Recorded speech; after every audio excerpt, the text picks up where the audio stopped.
அனைவருக்கும் வணக்கம். ஆசிரியர் பணி நியமனம் சம்பந்தமான ஒரு மிக மிக முக்கியமான அறிவிப்பு ஒன்று வெளியே இருக்குது. அமைச்சர் அறிவிப்பு கொடுத்துருக்காரு. அது என்னென்னு இந்த வீடியோவில் முழுசாக பார்க்கலாம் வாங்க.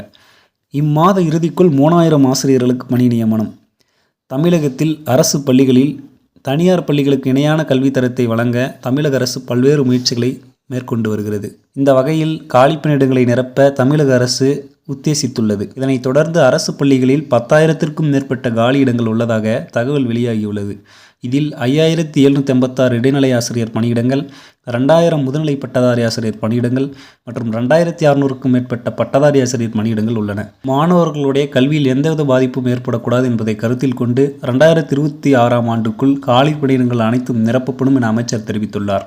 மேலும் இந்த மாதம் இறுதிக்குள் 3000 ஆசிரியர்களுக்கு தமிழக முதல்வர் ஸ்டாலின் பணி நியமனம் வழங்குவார் என அறிவித்தார். இந்த நடவடிக்கைக்கு முக்கிய காரணம் அரசு பள்ளிகளில் மாணவர் சேர்க்கை அதிகமாக இருப்பதே அப்படிங்கிற செய்தியும் வெளியாயிருக்கு. அதாவது இந்த மாத இறுதிக்குள்ளே 3000 ஆசிரியர்களை அப்பாயின்மெண்ட் பண்ண போகிறாங்களாம். அதுவும் சிஎம் கையால் அவங்களுக்கு பணி நியமன ஆணை கிடைக்கும் அப்படிங்கிறதையும் சொல்லியிருக்காங்க. மேலும் இது மாதிரியான உடனுக்குடன் நிகழக்கூடிய டிஆர்பி மற்றும் பள்ளி கல்வித்துறை சம்பந்தமான தகவல்களை உடனே தெரிஞ்சுக்கணும் அப்படின்னா மறக்காம நம்ம சேனலை சப்ஸ்கிரைப் பண்ணிக்கோங்க. பக்கத்தில் இருக்கிற பெல் ஐக்கானை கிளிக் பண்ணிக்கோங்க. அப்போ தான் எந்த தகவலையும் மிஸ் பண்ணாமல் நான் வீடியோ போட்ட உடனே உங்களால் பார்க்க முடியும். நன்றி.